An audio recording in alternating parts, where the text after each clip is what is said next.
السلام علیکم جی۔ تو آج ہم آپ کو باتھ روم کے اندر جو فرش ہوتا ہے WC کا اور اس کے ساتھ کا شاور والا ایریا، وہاں پر ٹائل لگانے سکھائیں گے۔ تو سب سے پہلے جو آپ نے جس ایریا پہ ٹائل لگانی ہے اس ایریا کو آپ نے پہلے اچھی طرح سے صاف کر لینا ہے۔ صاف کرنے کے بعد اس کے اوپر آپ نے نیرو یعنی کہ پتلا نیرو بنا کر وہ لگانا ہے، تاکہ اس کے اوپر جو ایک لیئر نیرو کی ہے وہ بن جائے۔ تو جب یہ کام آپ سارا مکمل کر لیں تو اس کے بعد پھر آپ نے سخت تھوڑا سا مسالہ لینا ہے، یعنی کہ نہ زیادہ پتلا ہو اور نہ ہی بہت زیادہ خشک ہو، بس نارمل ایوریج میں ہو، اور اس کو آپ نے پلستر کر دینا ہے۔ یعنی کہ پلستر اس طرح سے کرنا ہے جیسے کہ ہم اپنی کوئی دیوار کر رہے ہیں، اس کے اندر آپ نے کلیئر لیول اور آپ کے جو ہوگی دھار وغیرہ وہ کلیئر کر لینی ہے اس پلستر کے اندر۔ یہاں پر دو چیزیں ہو سکتی ہیں، اگر آپ پلستر کر کے کچھ دنوں کے بعد ٹائل اس کے اوپر لگانا چاہیں تو وہ بالکل غلط طریقہ ہے، کیونکہ اس سے تو جو پکڑ ہے وہ کم ہوگی، ٹائل تو آپ کی لگ جائے گی لیکن جو اس کی پکڑ ہے وہ کم ہوگی، بجائے کہ جو تازے پلستر کے اوپر آپ ٹائل لگا رہے ہیں۔ آپ نے اس کی جو دھاریں وغیرہ ہیں وہ بھی لیول میں لگانے ہیں، یعنی کہ سیدھی لگائیں،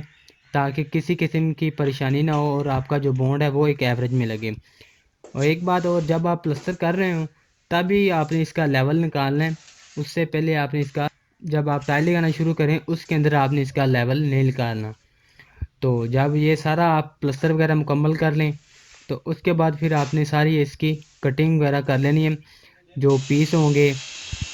ان کو رکھ کر چیک کر کے اپنی ساری کٹنگ ایک دفعہ فائنل کر لینی ہے، کیونکہ یہ WC کی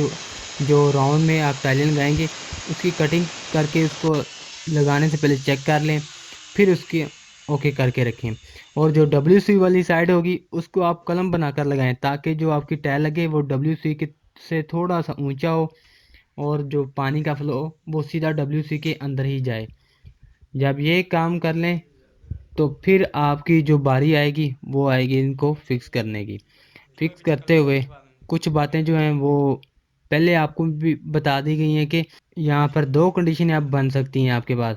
اگر آپ ان کے جو دھار ہوگی وہاں پر اس کی کلم بنا کر ٹائل کو لگانا چاہتے ہیں یا کلم کے بغیر، دونوں صورتوں میں بھی آپ لگا سکتے ہیں۔ اگر آپ خوبصورتی کے لیے چاہتے ہیں تو پھر آپ کلم بنا کر استعمال کریں ٹائلوں کا، اور اس کے بعد ایک ایک کر کے اپنی ٹائلیں لگانا شروع کر دیں۔ یاد رہے کہ جب آپ ٹائلیں لگائیں تو یہ دھیان میں رکھیں کہ جب آپ کٹنگ کرنے لگیں اس کی ویسٹیج کس سائز سے بڑھ رہی ہے، یعنی کہ اگر ہم اس کو 4 فٹ چوڑائی کے حساب سے لگاتے ہیں تو ہماری ویسٹیج بڑھتی ہے آیا کہ کم ہوتی ہے۔ اگر آپ اس کو 8 فٹ کی لمبائی کے حساب سے دیکھیں تب یہ آئیڈیا آپ نے ٹائلیں کٹنگ کرنے سے پہلے لگانا ہے کہ ہماری ویسٹیج کم سے کم کس طرف سے ہوگی، اور اسی طرح سے آپ نے پھر اپنی ویسٹیج کا آئیڈیا لگانے کے بعد آپ نے یہ ساری ٹائلیں آسانی سے 1 بائی 1 لگا دینی ہیں۔ اور لگاتے ہوئے کوشش کریں کہ جو پانی کا فلو ہے وہ چاروں طرف سے آپ کی WC کی طرف ہو، تاکہ آپ کو کسی قسم کی پریشانی کا سامنا نہ کرنا پڑے۔ اور یہ آپ کو ایک دکھا رہے ہیں قلم بنائی ہوئی جو ہم نے گرائنڈر کو استعمال کر کے بنائی ہے۔ تو جب یہ WC کا کام مکمل ہو جائے تو اسی طرح سے آپ نے پھر اپنا جو نیچے والا ایریا ہوگا شاور والا اس کو تیار کر لینا ہے۔ پہلے صفائی کرنی ہے، صفائی کرنے کے بعد اس کو پلستر کر لینا ہے نیرو لگا کر، اور نیرو لگانے کے بعد آپ نے اس کے اوپر جو ٹائلیں ہیں وہ لگا دینی ہیں۔ ایک بات یہاں پر اور، جو آپ نے یہ جالی لگانی ہے جس کو ہم ڈرین کے اوپر لگاتے ہیں، ڈرین والے پائپ کے اوپر،